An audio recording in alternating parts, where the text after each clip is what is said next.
Hey there, ever feel like there's some tiny secret rule in English that, I don't know, everyone else just gets? Well, today we're unlocking one of the big ones, verb partners. Trust me, mastering this one little thing is going to make your English sound so much more natural. Let's just dive right in. Okay, so let's kick things off with a quick test. What is the problem with this next sentence? It is a mistake I hear all the time, and today you and I were going to fix it for good. And there it is. I am listening music. It feels close, right? But it's just not quite there. A native speaker would never say this. But the good news, fixing it comes down to one really simple rule that we're going to cover right now. So what is going on here? Well, it all comes down to a tiny missing word. See, a lot of verbs in English are a little bit needy. They just can't stand alone. And that is the secret. These verbs, they need a partner, a small word called a preposition, to connect them to the person or thing they're actually affecting. You can kind of think of them as verbs that need to hold hands with another word, just to make sense. And that brings us to the main event, what I like to call the preposition bridge rule.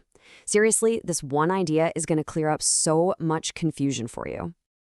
All right, let's rebuild our sentence from before. We start with the subject and the verb, I am listening. So far, so good. But the action feels incomplete, doesn't it? Listening what? Now we add the object, the what. I am listening music. You can almost feel that gap right there. The sentence just sounds broken. It needs something, right? It needs something to connect the action of listening to the thing being listened to. And this is our rule in a nutshell. The verb needs a bridge, that's our preposition, to connect to the object. Think of it. Verb, bridge, object. Without that bridge, the verb and the object are stuck on opposite sides of a river with no way to connect. And boom, there it is. The bridge is the word to. I am listening to music. It's perfect. It sounds totally natural. That one tiny word makes all the difference in the world. So the big takeaway is many verbs have to have that preposition bridge.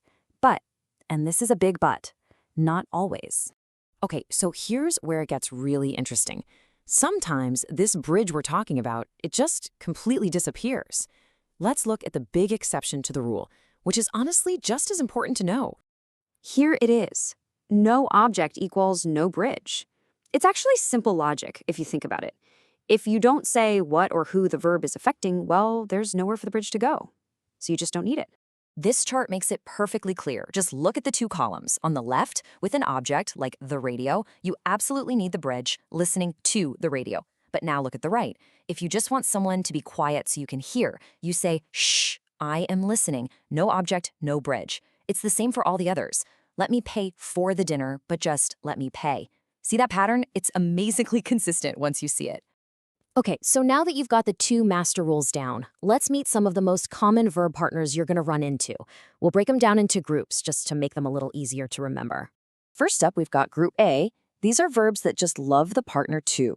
We already know listen to, of course, but also notice talk to, speak to, and write to.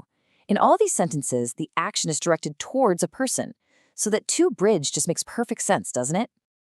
Next up, we've got verbs that almost always partner up with for. You wait for someone, you pay for something, and you ask for an item that you want. Now, be a little careful with that last one. If you ask a question, you don't need for. But if you're requesting an object, like a menu, you ask for it. Now for the about group. These verbs are pretty much all related to a topic or a subject. You think about an idea. You worry about a problem. You talk about a movie. And hey, remember our exception rule? If you're just telling someone not to stress, you just say, don't worry. No object, no about. See? And finally, our with group. This one is often about interaction between people. You agree with someone, or you argue with them. And of course, if you're just stating your opinion, you can just say, yes, I agree. No object, no with. Simple as that. All right, you have learned the rules. Now it is time to put it all to the test. For each of these sentences, I want you to decide if you need a preposition bridge or nothing at all. I'll give you a few seconds to think about it. Ready? First one up, I don't agree blank you. What do you think? Do we need a preposition bridge here, or is it okay as is? Take a second. The answer is with. And why? Well, because we have an object, You. The action of agreeing is being connected to a person, so we need that with bridge to make it work. Awesome job if you got that one right. Okay, number 2. Please wait blank. Is there a missing word here? Think about that big exception rule we talked about. And the answer is nothing. Exactly, there's no object, right? We're not saying what or who to wait for, it's just a simple command. No object means no bridge. Please wait is a perfect sentence all on its own.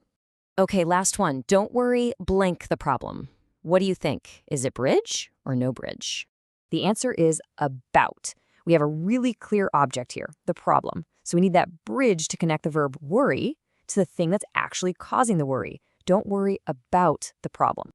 And that's really it. It truly is that simple. Just remember the 2 key rules we talked about today. Rule 1, if there's an object, a person, or a thing, you probably need that preposition bridge. And rule 2, if there's no object, you don't need a bridge. So, my question for you is, now that you have the secret, what new natural-sounding sentences are you going to start building? Thanks for tuning in.